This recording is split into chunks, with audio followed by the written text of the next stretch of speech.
house, apartment, up and down, with 3 bedrooms and 1 bathroom. Welcome po! For this video, ang pag-uusapan natin ay ito pong bahay.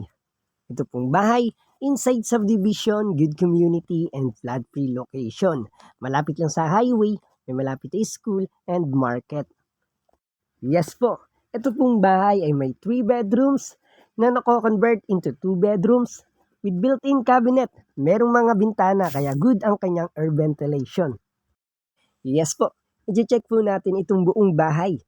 And as you can see, guys, kung mapapansin nyo, ito yung kanyang built-in cabinet. Spacious na rin. Meron na kayong paglalagyan ng mga damit, ng mga gamit. Ito naman yung style ng kanyang hagdanan. So, ito yung kanyang bathroom. Meron na rin flush at meron na rin shower. Fully tiles na rin.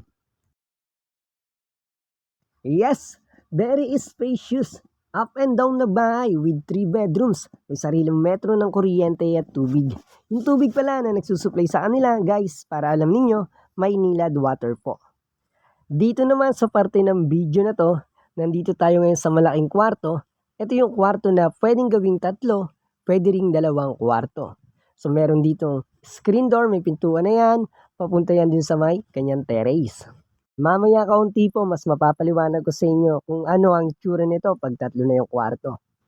Sa ngayon po, ganito po siya kalaki kapag 2 kwarto. Ang location po nito sa Imus City, Cavite. Yes, halos nasa kalagitnaan na tayo ng video. Stay tuned, mamaya ipapakita ko sa inyo yung kanyang sala.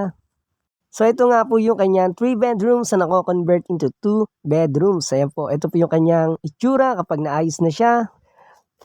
Ginaganyan lang po yan, ini-slide lang po yan para magkakaroon ng division. At nandito na po tayo sa baba, ito po yung kanyang dining.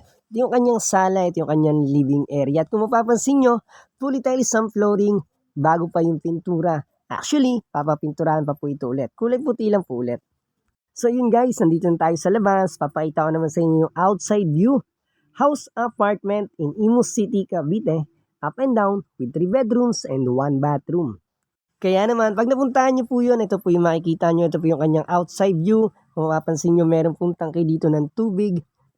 At malapit lang din po yung bahay sa kanyang basketball court ng subdivision. Dito po yung parkingan ng mga sasakyan, kaya kung meron kayong sasakyan. At malapit na siya sa dead end. So ito po yung bahay, ito yung terrace, meron kayong gate.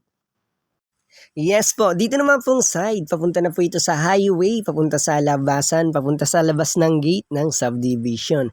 At kung mapapansin nyo, marami pong mga puno kaya mahangin sa lugar na ito. Please, i-take note nyo na lang po yung information na na-share ko sa inyo. Sana makatulong sa inyo. At maraming salamat po sa mga nakaka-appreciate ng ating content. Maraming salamat po sa inyong suporta. House, apartment, up and down with 3 bedrooms and 1 bathroom. Imus City, Cavite. Hello everyone! Maraming salamat po sa panonood.